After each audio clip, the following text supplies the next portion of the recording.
and welcome into another episode of the Young Dad Podcast. I'm your host, Jay. Super excited to be here with you guys today. Before we jump too far in, I do just want to give a quick message and a quick invitation for everyone listening to go down to the description on whatever platform you're listening on. It could be Apple, Spotify, YouTube, um, any other podcast platform, Pocket Cast, wherever you're getting your podcast, wherever you're listening to this or watching this right now, Rumble, wherever, it doesn't matter. I need y'all to go down to the description, very tippy top of that. Hit the subscribe link to the email newsletter. That's going to give you early access to the podcast updates, tips and tricks, dad advice, dad hacks, mental health tips every week. It's a bi-weekly newsletter. You're the first to know when new episodes drop. You're the first to know all the things that come out. So bi-weekly, or twice a week, I mean. Bi-weekly is every other week. That's how often I get paid. Yeah, 2 times a week on Saturdays or Sundays, and then again on Wednesdays. I drop those for everyone. So please, I would love it if you could go down and support the podcast in that way. Also down there, you'll of course find our link tree to all of our deals, specials, promos, and partners of the podcast. So without any further ado, I want to welcome Erik. Erik, you are the host of the Dope Individuals Only podcast. Our platforms, super similar. We both share people's stories for the betterment of our listenership. Your platform is based on inclusion and love. Yes. You use your platform to share people's experiences and expertise in order to inform and improve the lifestyles of your listeners. So you're a dad. You've been a dad for about 9 years now. And we're going to jump into all of it. So tell us a little more about you, Erik, the host. Tell us about you, Erik, the father. Tell us just a little bit about you, your podcasting journey, your fatherhood journey, and anything you want us to know about you. Awesome. Thank you again for having me up on the platform. I'm very grateful to be here. As you already gave the listeners a quick briefing on me. I run a podcast called Dope Individuals Only, as you can see behind me here. Like Jay said, what I predicate the show on is pushing love out into the world, allowing people to come up on my platform and share their stories, share their expertise, their ups, their downs, their highs and lows, ultimately to hopefully better the lives of the listenership in some way, shape, or form. I became a father. I'm a father of 3. I became a father 9 years ago. My eldest son he's 9 years old now. His name is Jason. And then I've had kids pretty much every 2.5, 3 years after that. The fatherhood journey has been one of constant learning, humbling, and a whole lot of joy. They're the reason I get up and do what I do every day. And they're the reason why I strive to leave an imprint on people in the world and push love out into the world, because I realize that my kids wake up every day, and even if they have a bad day yesterday, they don't wake up with the same attitude. So they get a little bit of they got something that us as adults we might not have. We carry last week into today, we carry last month, we carry next week into today, and things of that nature. But every day they teach me to be present. They teach me to enjoy the little things of life and be present in that moment and really get the full effect of it all, and not be so hung up on the little things. So yeah, man, I don't necessarily know where to take it. It's really hard to always answer that question, like who are you the father, as a father and things of that nature. But I've been through, I'm only 28 years old now, and I've lived a lot of lives in just 28 years. For my entire childhood, I wanted to be a professional football player when I became an adult. And then I maxed out at 5'6" and 140 pounds. So that journey was short lived, even though the love for the game is still there. I'm around 16 years old. I found a passion for music, and I was a rapper and producer and things of that nature for a long time. And then I went through my ebbs and flows of that. When I was 25 years old, back in 2020, I ran for city council. This was at the time of like the George Floyd murders and Tamir Rice and a lot of like friction going on in the country. And I figured, I sit here and I complain about things, and I like to make posts on Facebooks about things. And what am I actually doing to contribute to my community, to actually making things better for the people who live here, including myself and my children? So I went out and I ran a campaign to become a city council member in the city of Allentown, where I live in Pennsylvania. I ended up losing by a little bit less than 200 votes, but it was a very, very unique experience to be involved in the politics scene more than what we see on the news and stuff like that. Mhm. I met a lot of great people. I met a lot of people that I no longer associate with. Just kind of seeing how the game is played, things like that. And I took that experience and I brought it into this, which was, I had to shake a lot of hands. I had to be in spaces where I was very uncomfortable with people that had a lot more experience than me. Had to learn to speak the language and all these different things. But the biggest thing was I realized that I had a gift to connect with people while I'm knocking on people's doors and telling them, "Hey, I'm running for city council and this is what I'm trying to do." And it really forced me to get out of my shell, even though I've always been a very personable person. I would say I sheltered myself in a little bit of a way. I was more one of those people, like, if you don't speak to me first, then we're not going to have a conversation. But this experience pushed me, and it challenged me to kind of rise to the occasion and get out of my comfort zone. And during this time, after I lose the election, I go through this really bad bout with depression. The first time I've ever experienced depression in my life. Um, Pushed me into drinking a little bit more than I had up until that point in my life. Um, Pushed me to start experimenting with marijuana and all these different things.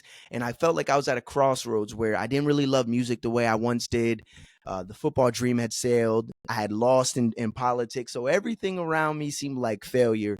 And I'm like, I need something new creatively that I can do, that I can express myself. And one day I just woke up and I was like planning out the next 12 months of my life. And I'm like, what do I want to accomplish? Started thinking about the things that I'm good at. I'm very good at writing. So I started writing a book a couple years ago, which is almost complete now. And then one of the things on my list, along with trying to learn Spanish and travel to another country, was start a podcast.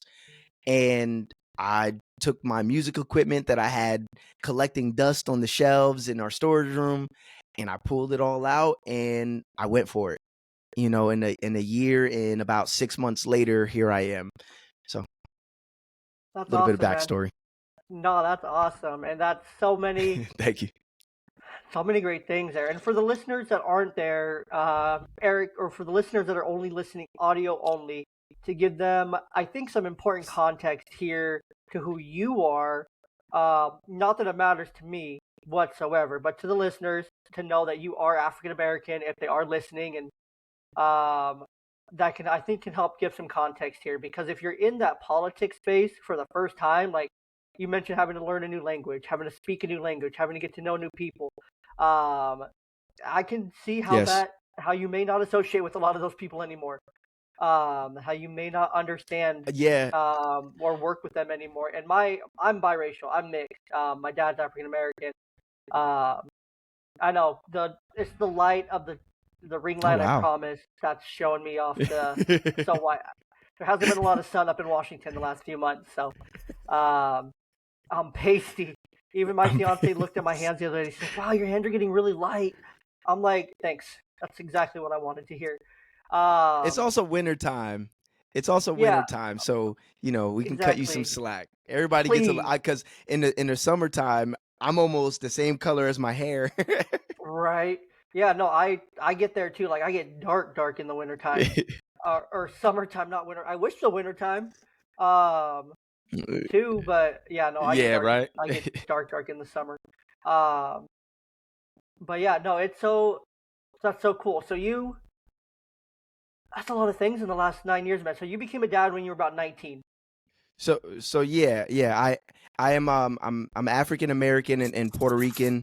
I'm currently learning the language. That has been something, as I previously stated. I know that all too well. My dog Axel always does that. Mm-hmm. Um, but yeah, I'm currently learning the language. I speak it pretty. I'm getting a lot better at this point in the language learning journey.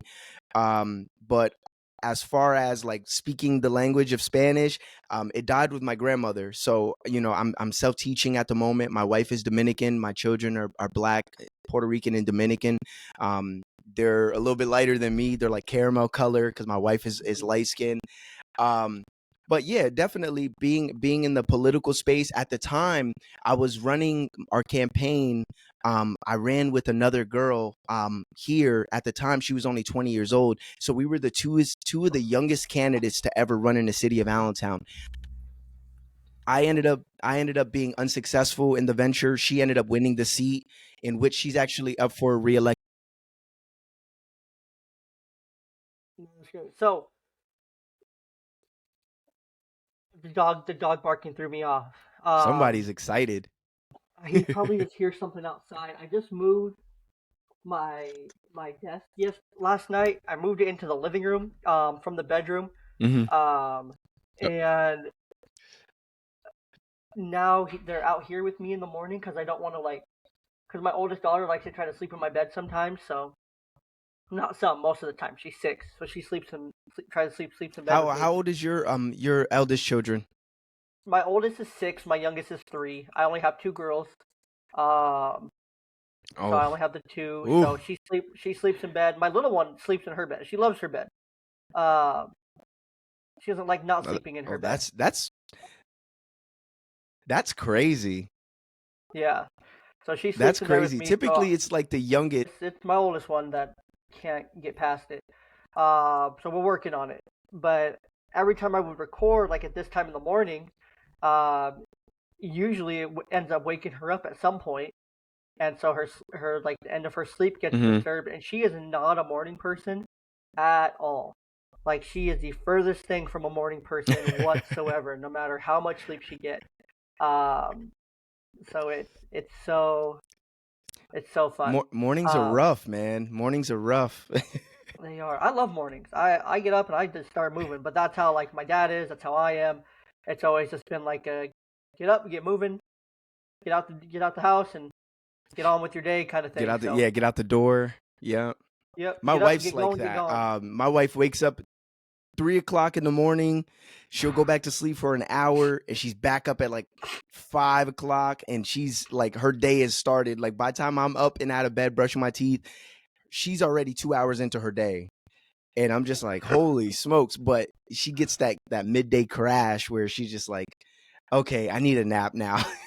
Oh yeah, I don't dude. typically get midday crashes, but like I'm a midday nap person. Oh yeah, no, I crash hard midday.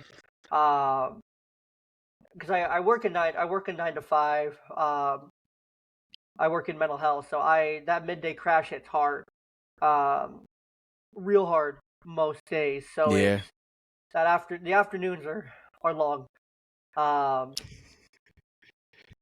and just that's it's totally super fun. understandable. But Well, my wife and I. Oh, go ahead. It sounds like it.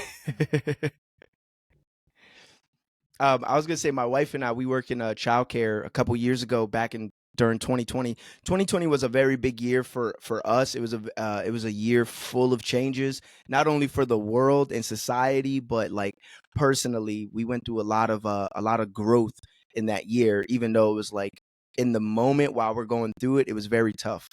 But we ended up opening up our first business. My wife runs our childcare business.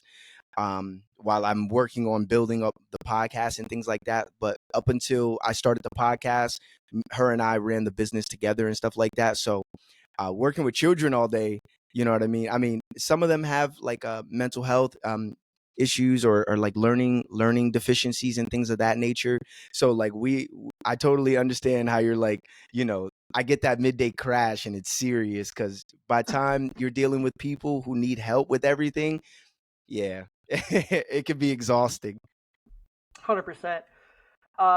So Yeah. Eric, you became a dad when you were 19, and you've had kids every 3 Yes. years, which I think is the best age range.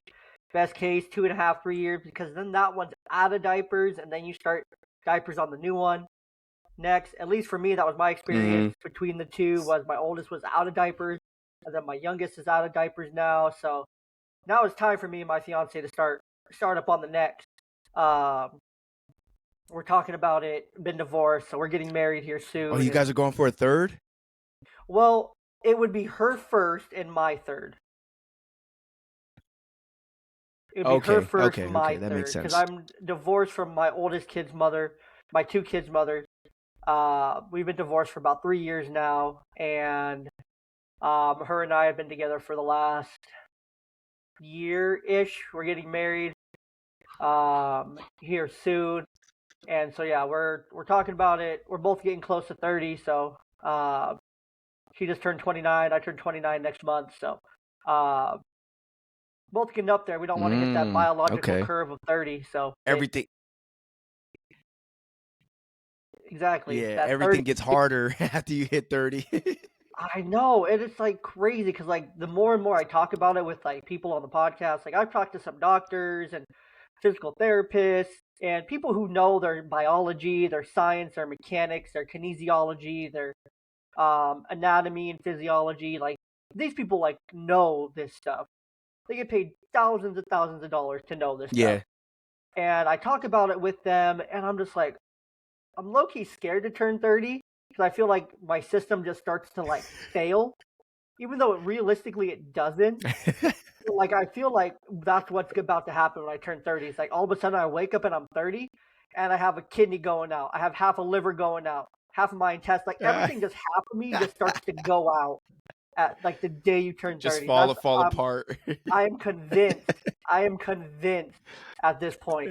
Um, I'll have to talk to my yeah. So it's That's I'm so funny nervous. to hear. My wife has been waiting her entire life to turn 30 years old. And you're like, "Hey, when I turn 30, everything is going to go haywire." Pretty much, I'm basically out of the game at 30. At this point. Yeah, Um, right. let's see. So you became a father at 19. I'm actually kind of excited. Oh, I'm go ahead. kind of excited for the 30. Yeah. Why? Oh, I was just saying I'm kind of excited. It's a new chapter. You know, when I was really excited to go from my teens to being 20, especially when I got to 21, because like I'm like, oh, now I can go sit at a bar, I can have a beer, you know. So like when you hit 30, it's kind of like, all right, I spent a lot of my like all of my 20s up until this point. I still got another year of 20s, but just it's been very emotional for me personally, because it's like I didn't realize how little I knew myself. And then here I am raising children to help them figure out who they are as individuals. And I'm still trying to figure it out. Like, so it's like, I mean, I know every day we wake up, for as long as we're living, we're going to be learning. But I feel like the learning curve when you hit your 20s is so sharp from your teen years. I feel like it'll be a little less sharp when you hit your 30s going into your 40s. I don't know. That's my personal take. No, I think you're right because it's a steep curve going from a teenager to into your 20s and everything that comes with being a 20, especially for us. I mean, you Yeah. became a dad at 19. I became a dad at 21. Um, and so we were just little wee baby boys. We didn't. Our frontal lobe wasn't even developed yet. Yeah. Like we couldn't even make adult decisions. And Um, exactly. For us it's like 25, I believe it is, where like yep, the it's brain is 25. Yep, fully developed. And yeah, you know, so I'm still a child in some aspects, so are you, and we're raising children. Even right. though, you know, I mean, were your children planned? Cuz my first two were planned, the last one wasn't. My first one, yes and no. Like, Yes. like how do I explain this? Like we weren't. You were ready if it happened, but you weren't trying. No, not even that. Like we. I guess we were like we weren't expecting it to happen so quickly because she was on birth control. She got off birth control. Um, and it was pretty much like within the first like the baby was born within the 10 months after getting off of birth control, so it happened pretty quick after that. Like she was pretty much instantly It's pregnant. like that. Yeah. And then our Yeah. second one It's was I hear like their hormones go a little crazy when they get off birth mhm, control, and that's what that's what makes the process go faster. Yeah, 100%. I've read that somewhere. No, you're right. I think that's true. Second one was definitely more planned. Was a bit more intentional. Uh, in that aspect for what that was gonna look like. So she was more planned. Um, this third one, when it happens for me and my fiance, when we decide to start trying and whatnot, very obviously planned, very obviously like gonna be explicitly planned and whatnot. So it's not gonna be. It'll be a surprise still. Yeah. But we're just really hoping to that the genetics work out and that, you know, God willing, it's a little baby boy. We want a little baby boy. I want a little baby boy. I have two girls. I was gonna ask. Yeah, I was gonna ask about that. Yeah, there's no boys in her family. So her brother has a kid, a daughter who's the oldest on her side. She's 8. My little niece, I love her to death. Definitely taking her in as just like one of like mine because she's only over so much like with her dad and stuff, and I love that little girl. She's so sweet. And then there's the little baby who's 1 and a few months. She's something, but yeah, there's only girls on her side. Girl grandchildren, and then you add my 2 girls into the That's mix. the same with my side. Girls. Yeah, but my brother cracked. That's the same thing on my side. I have the only 2 boys on my side of the family. My sister has 4 daughters. I have 1. My brother has 1. My other brother has 1. Like it's nuts. It's only girls over here too. It works great. But yeah. So we both became dads super young. We were trying to talk that through before our frontal lobes were even developed.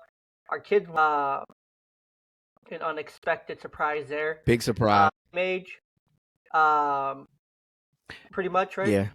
Okay. She's got me by 6 months. Her birthday's in December, at the end of December, which sucks because you got all the holidays right back to back, and then her birthday, and then New Year's. It gets really, really crazy every year. Bro, I'm with you. My fiance's birthday right now. Like so we have Christmas and everything. Obviously, like January, there's nothing really, and then February, her birthday's in February. But there's like 3 birthdays in her family. It's like every week in February there was a birthday or something going on. Or Valentine's Day. I think it was like her mom's birthday was the first week. Valentine's Day was the second week. Her birthday was the third week. Our sister-in-law's birthday was the 4th week. Like everything was a week apart. And there was just so much going on. Her parents' wedding anniversary was the beginning of February. So much money. Oh my gosh, dude, I'm broke. So much money has to be spent. I'm broke. That's how it is. That's how it is from like August to like January for me. Like it's our anniversary. It's my son's birthday. There's a couple holidays within there. I got my niece's birthday, Christmas, my wife, New Year's. Like it's nuts every year. Everything. Yeah. So my wife and I, we've been together since we were 16 years old in high school. We started dating when I was, I believe, in 10th grade. Yeah. So we've been together ever since. And then back in 2019, we got married in July of 2019. And so we went and got married at the courthouse. We had planned our first family vacation ever for that summer, which was in August. In September, in the beginning of September. And then we get an email from the resort. They're like, hey, if you have a wedding here, then you can have the wedding for free. We'll do the cake, we'll do the ceremony, everything. You just have to stay here for 4 days. Yeah, right. And we had booked our family vacation for 4 days, so it's perfect. But the only problem was it was such short notice. It was like I think we booked it in like March, and we were going on vacation in September. So it was like 6 months, and we didn't get this email, I want to say maybe until May. So it was even less time. Okay. So we start telling everybody, hey, we're going to do our wedding over here. Hope you guys can make it, yada, yada, yada. A couple days before we leave to actually go get married in the Dominican Republic, my son was conceived unknowingly. We're down there, we're having a great old time. We just got married. We're at an all-inclusive resort. We've never been out of the country. We're drinking everything. We're getting handed. Literally, Hey. my wife left the resort with a nickname. Like they call her Mama Juana at the resort because she drank so much of it, which is like a Dominican alcohol. And we come back and she's just not feeling well.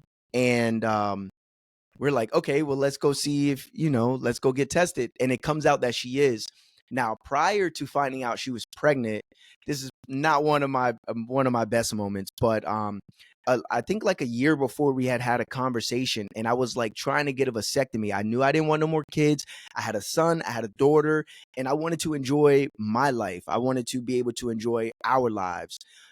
And I love my children, but I kind of feel like kids kind of get in the way of that sometimes. You want to Oh go yeah, to want to see your favorite artist coming to your local area, and you can't find a babysitter, hundred or percent. you want to go on vacation for the weekend and you don't want to leave them behind. So now you got to pay $2,000 more than what you would have had to pay if it was just me and my wife. So it's in areas of like that where I like sometimes being a parent is a little inconvenient. Um, so I was like, our kids are getting older, our kids are potty trained, our kids are speaking, they're self-sufficient somewhat. I didn't want to have no more kids. And we have had this conversation, and she's like, I'm cool with not having no more kids. Um, Essentially, like, as long as we take care of what we have to take care of, I'm cool with just two, even though my wife had one at 6. So, but the fact that we had a boy and a girl, I guess it made it a little bit easier. Yeah, 6 Yeah. kids. My wife comes from a family. Her grandmother had 12. Jeez. Her grandmother had 12 kids. Like, so she comes from a really big family. Her dad has 9 kids alone, I believe. Like 8 or 9 kids alone. So she has a very, very big family. Um, and they're somewhat tight knit as well. So Yeah. like having a lot of kids is no thing to them. Hmm. But me, fuck that. I'm not sure if I can curse, but No, F that. no, you can curse, you can curse, but no, no, I'm with you Okay. there because I did not understand how big well, I guess I did, but I did understand the full scope of it. My stepmom that raised me, that was with my dad for a really long time. Um, she's from Mexico City, so like we had a pretty good sized extended family and whatnot, where we live. Yeah. Like even on my dad's side, we had a pretty good Well, extended family, Mexicans like can good hump. size. Yeah, dude. And so then, but now getting married to a Latina, I had no idea. There's like family over here. There's a house over here. There's a house over here. We got to go this place, this place, this place, that place, this place, all Yeah. over all these And they fucking places. celebrate everything. Everything. Oh my god, dude! Like Everything. it's everything. Like it's shots, it's Every bottles, it's food, even it's even Holly. tamales, it's Yeah. everything, Dancing, everything. like everything. Yeah. Like They know how to party. that's why we They don't even definitely want know to how to have like a party. big wedding because it's like we just know it's gonna get crazy and like we don't want all that. Uh, and so we're gonna try to do I'm something sorry, you cut small. out. Oh, we don't You even cut want to out. have You like a said big we huge don't even wedding. do something. We don't Okay. want to have a big huge wedding because we know it's gonna get crazy and literally everybody and their cousin are gonna come over, um, and try to be a part of You're it. like, I don't even know this guy. Who is this guy? Right? It's like, oh, that's my uncle's cousin, sister, brother. That's right. Um, Yeah, right. On twice my removed. dad's I'm like, side. yeah, exactly. I'm like, then who's? Oh, well, that's that person. And then it's like, oh, we don't talk to this aunt. We like this aunt. We don't really like this one as much, but we like this one. Like, oh, we don't really like the parents, but we like the kids, kind of thing. Like, it's all over the place. It's a whole thing. It's a whole thing. But yeah, no. Yeah, it's messy. It gets real messy quick. Yeah, and I can't even keep track of everyone's names. I don't even know everyone's name. I'm just like, oh, that's your uncle, that's your aunt. Who's that person again? I'm like, I don't know. I don't know. And then there's me, and Yep. I'm just like I'm the I'm one like 13 I'm 13 years in, and I'm almost 13 years in, and I'm still meeting uncles that I've met a bunch of times for the first time. Like, oh, it's Eddie. Okay, nice to meet you. Oh, we met last at 2 Christmases ago. Like, hey man, I ain't seen you in 2 years. a lot's happened. A lot's happened. Yeah. So That's always my true. mindset. But so yeah, my wife comes from a big family. We're okay with having two kids. And then the oopsie happens with my youngest son Isaiah. And I was still in the mindset, I don't want no more kids. So this is all around the same time I'm running for like the I'm running for the politics and everything like that. So my life is going through a lot of changes in a very small amount of time. And we're at this crossroads, her and I, where she wants to keep the baby and I don't want to have the baby because I'm cool, you know. And this was at a really rough time. Like we almost got divorced over the fact that I didn't want to have any more kids and she didn't want to, and she wasn't willing to get rid of it. I mean, almost 4 years later, I'm very blessed that she didn't. But at the time, I couldn't really see past what my mindset was already. And we went pretty much the entire pregnancy not really talking. This was the first time we have ever had a child, and there was really no communication. There wasn't a lot of teamwork. I still showed up to all the appointments. But like as far as our connection during it all, it wasn't really there. For the last child, we kind of took that idea that everything was so much different from the first two, that everything was different for the last one. Even to the point where my wife had a natural birth. And when she had decided this is where like our relationship in the pregnancy started to change, because it requires you to have a partner in that, you know what I mean, with the breathing exercises and like using the balls for the activities to, you know, help the baby get in better positioning and all these different things. So in the later months we actually started to build that connection. But I remember my wife, like a couple years later, we talked about it. And for all my children, I had helped the nurses pull them out and cut the umbilical cords and things like that. And we got to the hospital in just enough time. Like my wife pushed one time and my son pretty much flew out. And my wife told me, now she didn't do this, but she told me after they had put my son on her chest, she wanted to tell me, okay, now get out. Because like things weren't great with us. And but she didn't. But even in that, as the months went by and my son like had started to grow and things like that, there was like this disconnect between him and I, where I kind of like my first two children, I didn't have no trouble building a relationship with them. But my youngest son, he gave me a really tough run to like have this father son relationship with him. And I think it was because for pretty much 10 months there was none of that. Like, you know, I used to sing and rap to my children. I would read them books. You know, I'd rub them and I'd talk to them.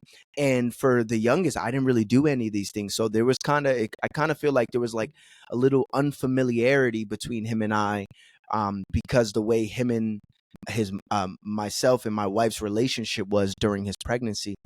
Um, but you know, he's almost 4 years old now. The kid is a spitting image of me, and it's ridiculous because as a child I was a professional at getting into things I had no business doing. um from busting my head, getting hit by cars, all that stuff. My son has absolutely no fear and no filter. Like he likes, like we have like this car that I used to drive in the front of my house. And he climbs up on the car and he jumps as high as he can from the top of the roof and lands on his feet. You know what I'm saying? Like, but to me, I'm like, this dude is 6 feet in the air at 3 years old. And but to him, like he gets a kick out of that kind of stuff.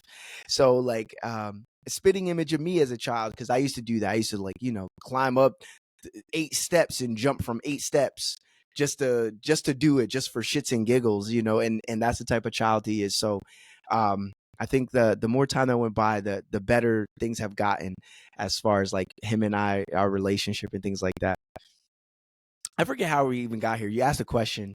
No, you're good. We Yeah. we got here perfectly. That's so cool. So, would you say like there is a pretty big difference then, uh, or at least there was. There's not anymore, but at first when he was first born, because there was that lack of like prenatal connection.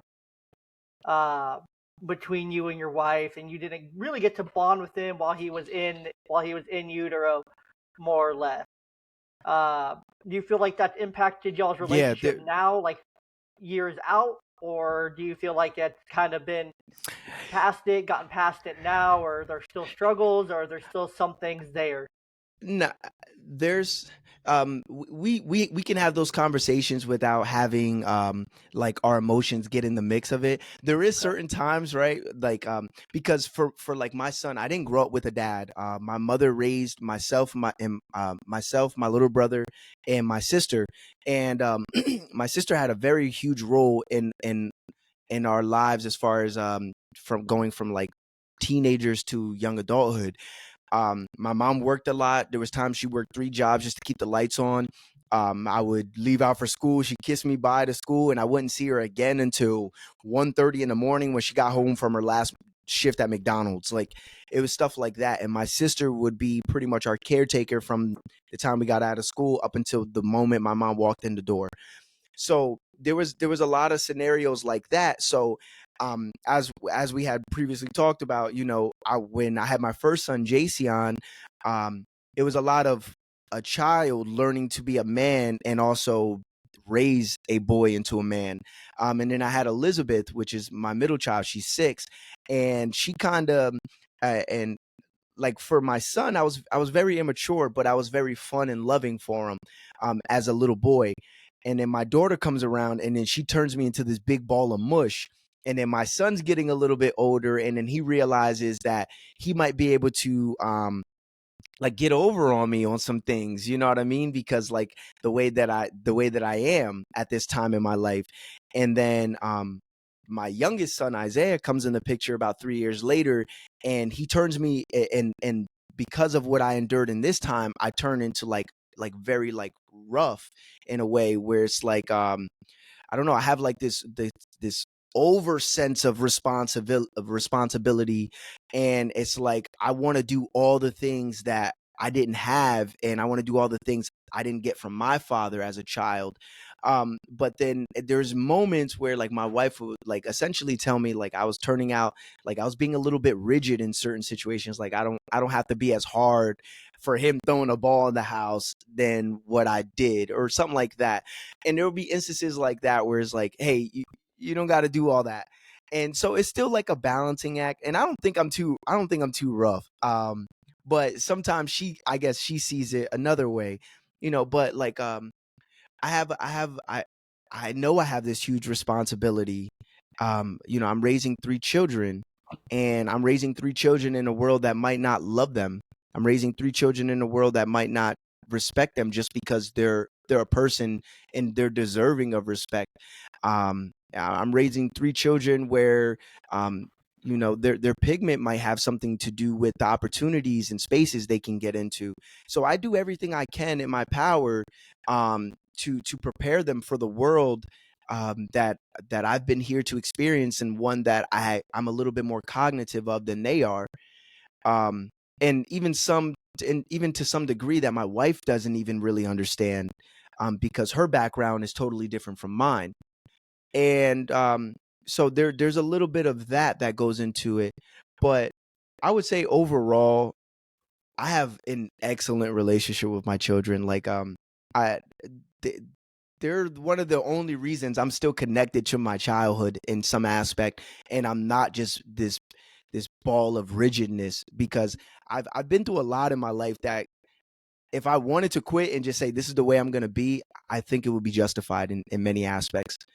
And my children remind me that life is to be lived and life is to be enjoyed. And despite everything that you go through, it's all to build the character for the man that you're ultimately striving to be. And they serve as a reminder every day for that.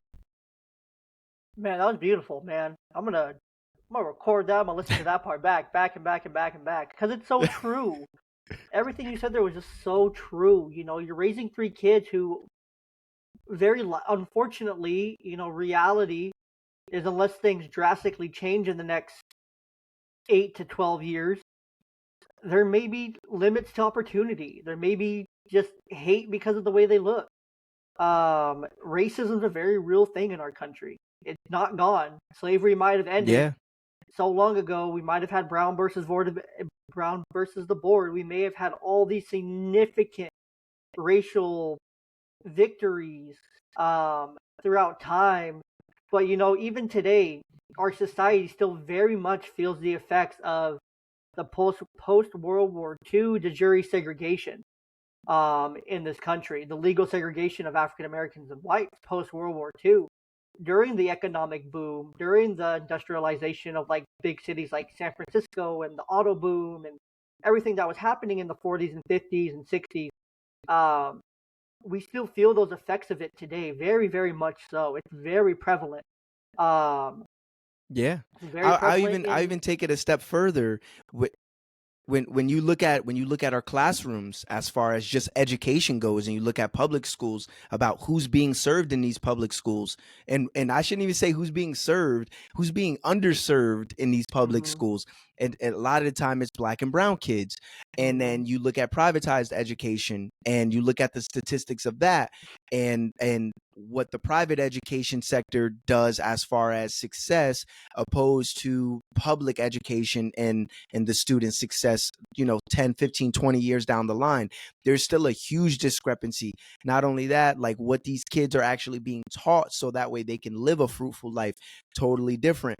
And there's a whole lot of information that I've had to teach myself, and I've had to learn myself in order to put myself in a better position, that in many cases the education that I've gotten up until that point in life when I graduated high school probably should have been responsible for. You know what I'm Hmm. saying? But 100%. I've had to learn how to write. My wife taught me how to balance a checkbook, how to file my taxes. I had to teach that myself, how to rewire receptacles. You know what I'm saying? So I can maintain the upkeep of my house. Hmm. Like like it costs $800. I looked this up. It costs $800 to pay a plumber to come to your house and change a faulty toilet. Yesterday, I changed a toilet all by myself, and I had to say this today because I'm very Well, proud of myself. I'm proud of you But too. I changed a toilet. It cost you what, 200 Thank you, bucks? man. I Cost changed you a what, toilet 200 in my bucks? house. 230 bucks. 230 Yeah. bucks. You just changed the toilet and the 240 ring. bucks because I had to buy some. Yeah, Yeah. you And it's not swap the that toilet, change the complicated. ring, you silicone the ring in the toilet down and let it dry, and bada bing, bada boom, So you're done pretty yeah, much. and make The sure you don't got no water, leaks. Bada boom. Yeah. that's it. But Yeah. if I was gonna pay somebody else Oh, $800, you know what I'm saying? But like, yeah, I 100%. didn't necessarily have the tools to like have somebody teach me like little things that would be so monumental in my life. But changing tires, I had to learn that by myself. So Yep. like, I take the responsibility of being a father very serious, because there's so many little things in life that are monumental, even though it seems little. Like, you don't care about not knowing how to change a tire until you're stuck on the side of a highway in the middle of the night, and it's going to take AAA 2 hours to get to you. Then you kind of wish you had those skills. Then you wish you had somebody to guide you in this aspect. But, you know, in many cases, you don't. And 100%. even though the information is accessible via YouTube or whatever, some people might not think about it. But if you got a role model or somebody that's willing to help you along the path, then you're going to be a lot better off. So, there's still a whole lot of discrepancies as far as race and the tools our children are given, and children everywhere are given, to give them a leg up in life. And I don't take that responsibility lightly. No, 100%. No, I hear you. In the field I work in, so I work in mental health, but I work a lot with youth and families and schools. And I've seen it so many times where we've had first generation immigrant children who are now in school here in the state, and they don't speak a lick of English, and they're already second, third, fourth grade age, and the schools just don't give a flying fuck about these kids. They don't want to offer them a 504. They Nope. don't want to offer them any No, no accommodations. They don't child want to left offer behind. them any help. And it's like, okay, but the reason that we have things like 504s and IEPs, by the time this comes out, my episode with Tim Villegas, host of the Think Inclusive podcast, will come out, and we'll have talked about this in great length. But the reason these things exist is because it's to create an equal bridge to education. It's to bridge those gaps. And if we're not using them, then we're not using them. But the reason they're not being used is because Did you a school. freeze? I don't think so. The reason we're not You using them. you froze for me. The last thing I heard was there you go. There we go. And the reason that they're not used and the reason that they're not pushed in the schools to help create it is because the schools don't want to pay for them. And I've been talking about this so much Yeah. lately. I've been talking about just how shitty school boards are because your local school board doesn't have a single educator or former educator or educator of any kind on it, which is why it's so important for regular people who give a flying fuck about their kids' education and kids around them education. Like Eric, you would be a great school board member. You would be a fantastic school board representative through and through. I would do it, but I've never had that placed upon my heart to go and do it. I talk about it, and I think I can definitely use this platform for that change to hopefully the right person listens to the podcast with the topic being brought up of going and running for your local school board, or enough people listen and they vote for the right candidate for their school board and they do some research instead of just filling a box for a name that looks pretty. Yes.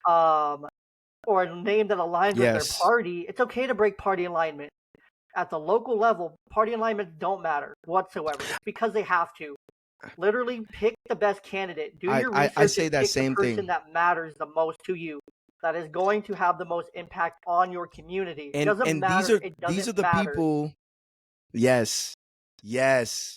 It doesn't matter if they're Republican, they're Democrat, they're independent, they're moderate, they're everywhere in the spectrum of politics.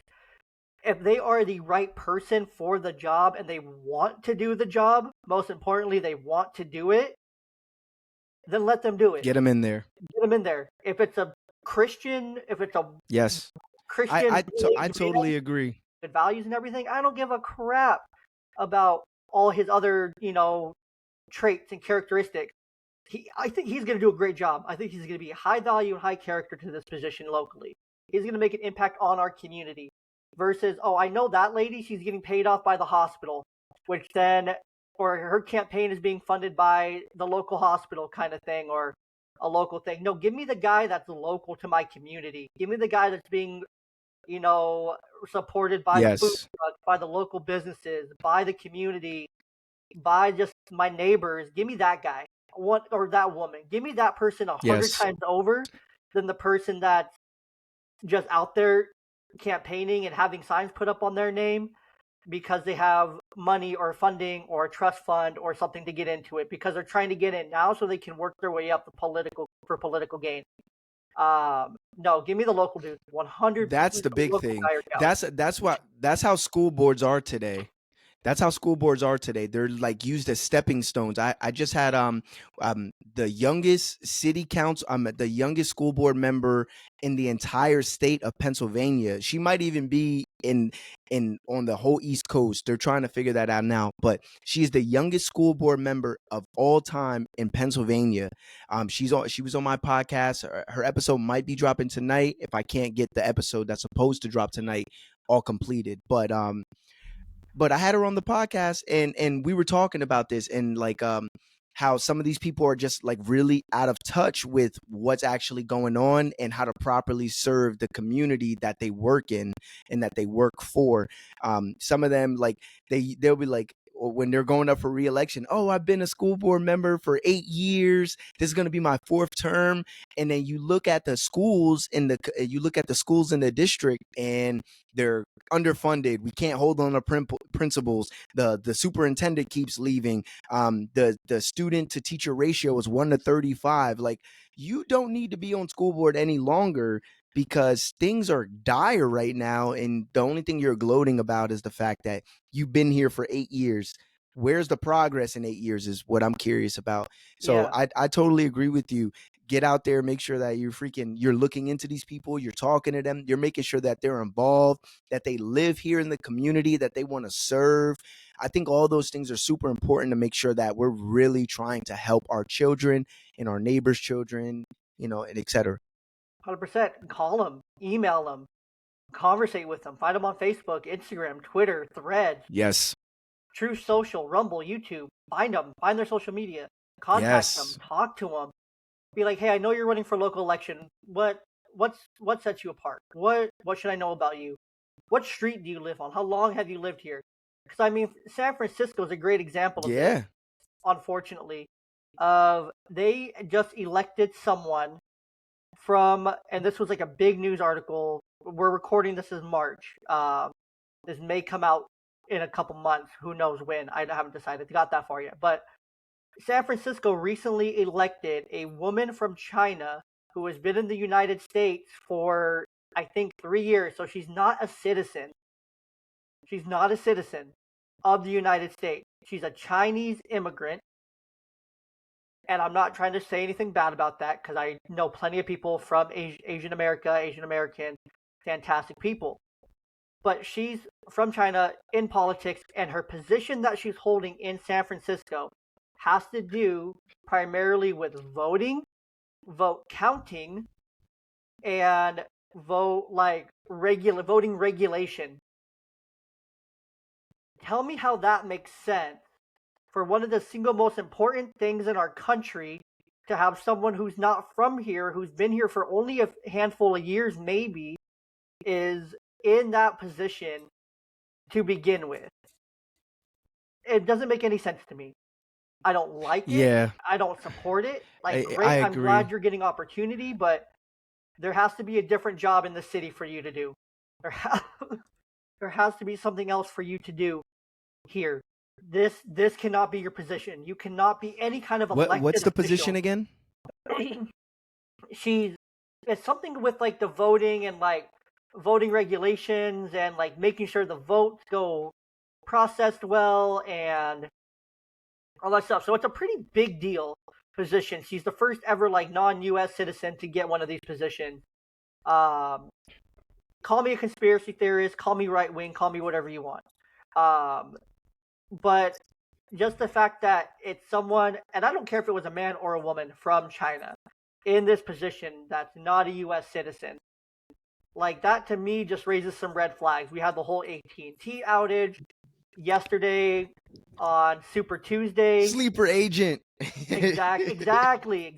Yesterday on Super Tuesday, I don't know if you tried to log on to Facebook, Instagram, Threads, Twitter, T-Mobile, there was WhatsApp. There was, I think, about 15 to 20 different tech companies, tech industries, tech entities that went down for a period of time yesterday, coinciding with like Facebook and Meta entities on Super Tuesday. I read it like an hour after it happened. I didn't even know it occurred. I seen the NFL say, now that we're done with the technical difficulties, this is what happened in the last hour while Instagram was down. I was like, Instagram was down?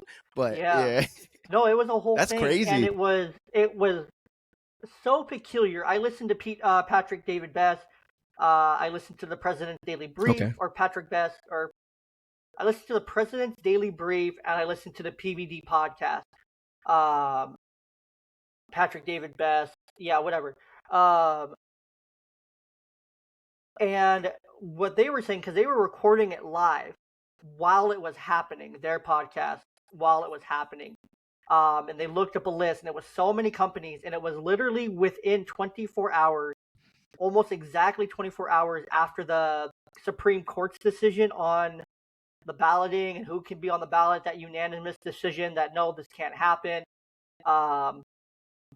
Like Trump can be on the ballot. Sounds like they broke the internet. Something, and then that happened, and then 24 hours later, all these entities go down while people are voting, because there were 16 states that had their primary elections last night on Super Tuesday. And so it was all just... Oh, wow. It all That's just lined timely. up. It is. So it all just lined up. And I'm okay talking about it. I feel like I'm educated enough to have a conversation. I lean my way. I support who I support. I'll never say on the podcast who I voted for, who I didn't vote for. I'm not going to line myself that closely, but I do vote. I do hold my stance on certain things. But again, I want the best individual possible for these elected positions. So I know that my vote at least went to trying to get the right people into these positions, in my opinion. That's going to be best for me, for my I family, totally and for agree. my community. So I it's totally important too. agree. I've never been the person to like do the party lines thing. I want the best person for the job, the person who I think are gonna align with my views, and ultimately, like, help the next generation. Because it's good to like think about now, but we're also here for only for a short amount of time. Hmm. Even if you get 99 years out of this life, like you think about it in the scope of time, that's not a lot of time. So, somebody that's thinking about how do we move this thing forward, how do we set things up for the next generation to pick up where we left off. So those things are constantly like in my mind frame when I'm trying to see who I think should represent us in whatever positions that they're running for. I think we all should be a little bit more mindful of that, because I think like world politics, local politics in many aspects in America has been I'll be frank, a shit show, of people being elected to positions that they don't care about, they're unqualified to have, they've been sitting in too long and haven't done much with their opportunity. So I think there definitely needs to be an overhaul on the way that we address politics on a local and world level, because um we're working for the future. We're working for our children, we're working for our kids, and I mean our grandkids, and that shouldn't be taken lightly. Hmm. Personally, it really shouldn't. And it seems like it's been a while since we had like truly, in my opinion, truly good leaders.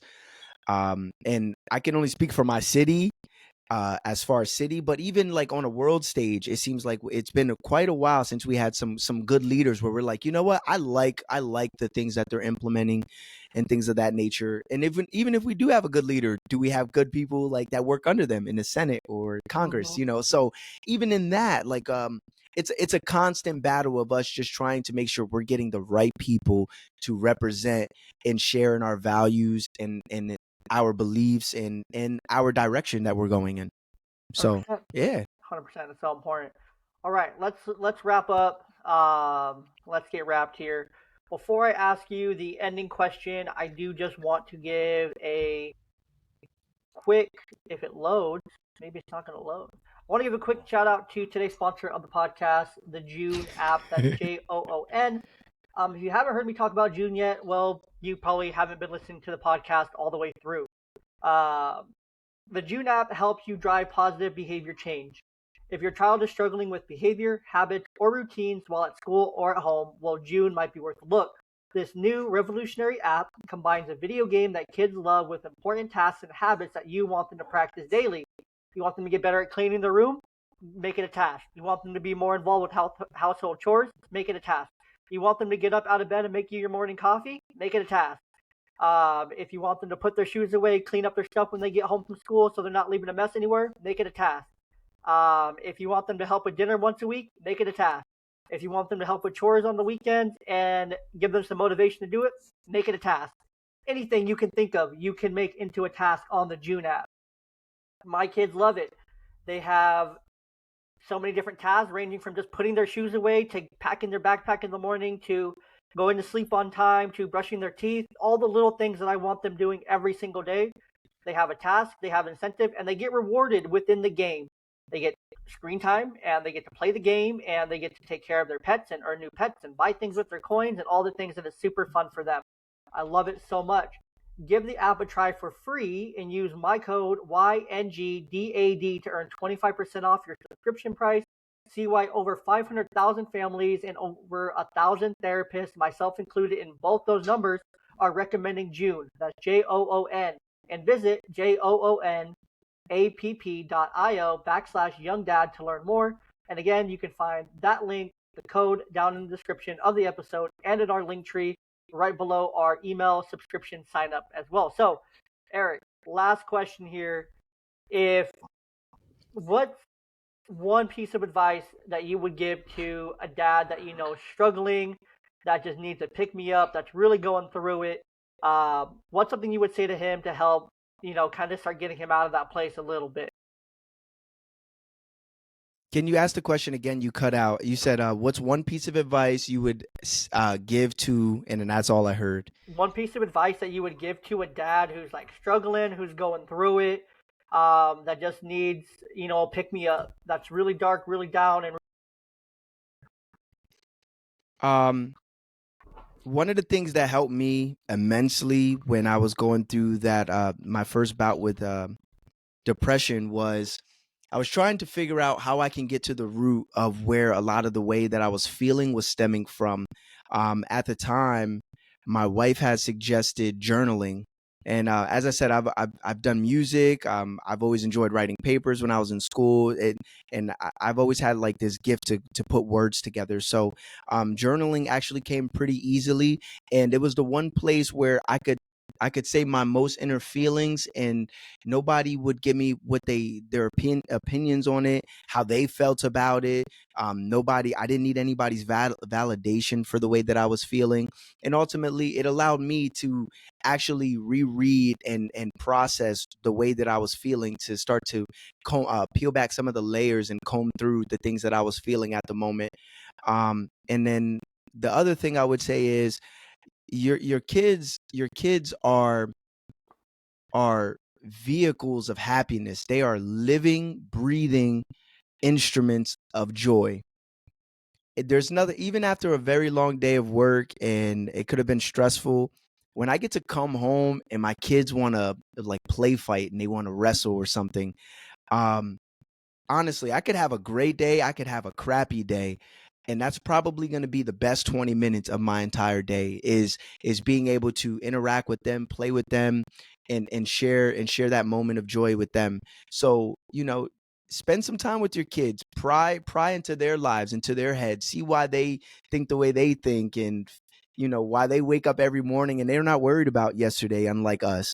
And take a page out of their book. They're like I said, they're living, breathing vehicles of joy, and that little boy, that little girl is always going to live within us. So allow them to help you bring that out, and I promise your days will begin to improve.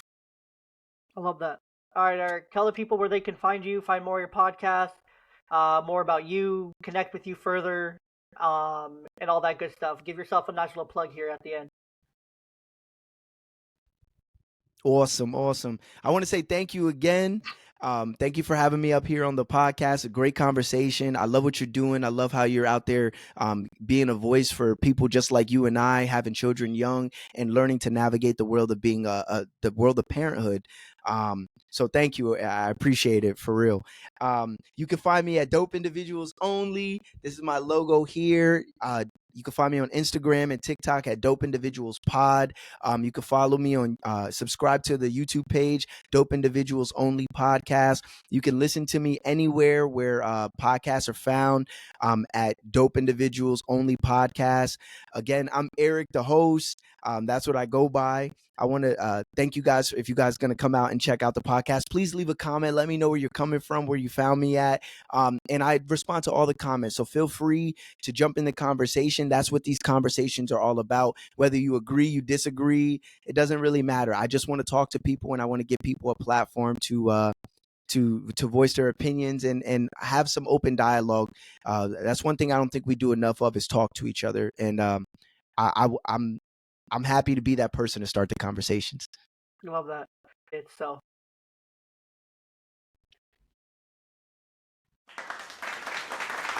Thank you for having me.